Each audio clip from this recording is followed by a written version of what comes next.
Igama lami nguMelusi kaSikhosana. Namhlanje kuma-fractions wethu sizofunda ngama-fraction nokwenza ama-fraction sithole impendulo encane noma lokho abakubiza ama-fractions in the lowest term, phecelezi isilungu leso esizokufunda namhlanje ukwazi ukuthi sikwenze kube lula ama-fraction wethu. Kubhaliwe lapho kuthiwa yenza kube lula u-48 no-64 babe impendulo encanyana. Sizoqala ke sithi u-64 wethu esinayo laphaya as i-denominator yethu sizodweba ngasho mhlambe ushokoleti. Singenza isibonelo ngoshokoleti.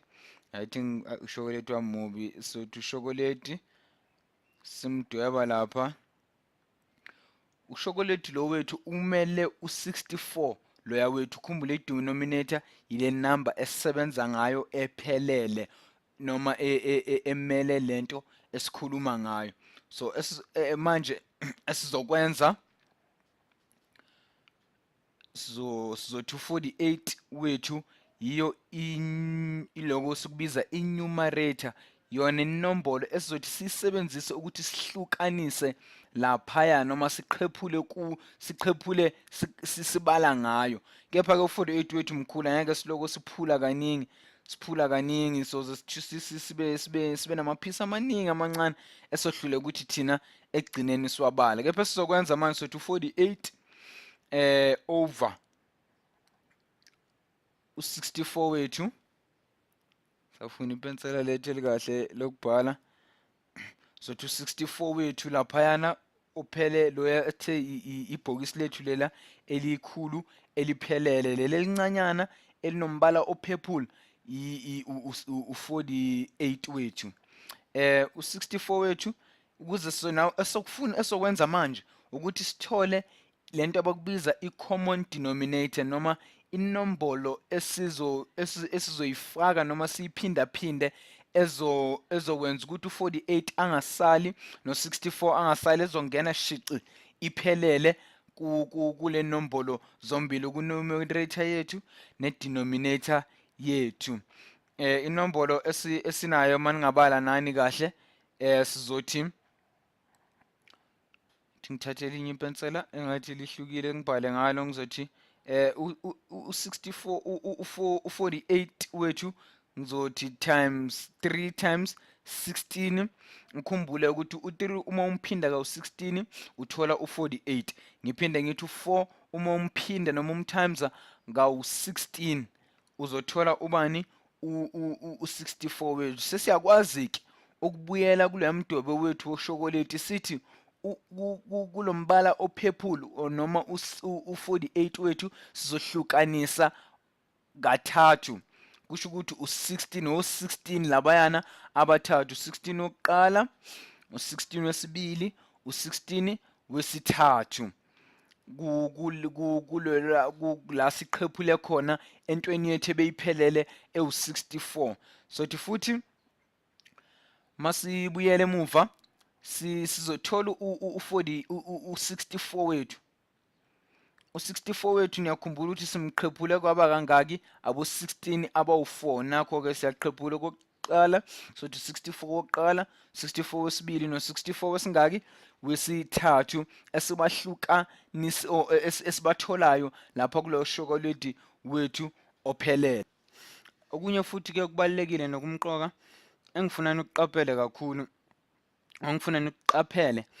kakhulu ukuthi esingakwenza futhi singangenza u-16, labo 16 kube nje omunye nomunye kube inombolo eyodwa, naloya 16 olaphaya kube u-16 nje owodwa oyimele ecaleni. Sizokwenza kanje ukuze sithole-ke, ngoba ukhumbule kuthiwa siyenze i-fraction yethu ibe yincane, iyehle iye phansi. Esingakwenza singathi u-48 wethu loyana sibala ukuthi sithola abo-16 abawu-3 njengoba senzile. Futhi nalaphaya kuleya khala yethu eyelo sitholile ukuthi masilihlanganisa sezizonke u-3 nabo no-4. I-fraction yethu ke esitholile esihlale sikwenza ke nakwamanye amavideo sesidlule kuwo. Ukhumbule ukuthi u16 labayana bayakhanselana noma siyabadivide bobabili bayakhanselana bagcina bangasasebenzi sisala ngaloya 3/4 nganibonisa nje ukuthi sikwenze nje kanjani sithe sizothi u4 wethu u3 wethu over 4 ebesinana labo 16 ebesinabo lapho esisebenzise ngabo ukumultiplya siyaba multiply manje siya equation ile fraction yethu lephezulu ifana lesi enzansi sizodivide kokubili sizothi u16 divide ngo16 sithola sisala ngo3/4 masiqhubeka ke sikwehlisa masiqhubeka ke kuthiwe sehlise ke ifraction lethu ibe phansi sizothatha senze bathe senze futhi ngendlela elula besenze ngendlela elula but enye indlela nayi ke futhi ukhumbule ukuthi u48 no64 inumerator nedenominator ukhumbule ke ukuthi masenza ama fractions okwenze ku numerator ukwenza futhi na ku denominator sizohlala phansi sibheke ukuthi okay yipi inombolo esisebenzayo noma esingayisebenzisa ukudivide noma ukuhlukanisa i-numerator yethu ne-denominator inombolo yakhona eqala ku2 ukuya phezulu sizothi u2 divide by 48 maqeda sithi u2 divide by 64 u48 wethu sizothola u24 maqeda u64 wethu sithole u32 singami lapho ke siphinde siqhubeke ke sithi yayiphi enye inamba inombolo singayisebenzisa ukudivide sikwazi lokho sehla njalo sizothola ifraction yethu encanyane esingayisebenzisa ukuze sifike ku48 ukwehlisa u48 wethu sizothi u24 divide by 4 siphinde sithi u32 simhlukanise no4 futhi sizothola u6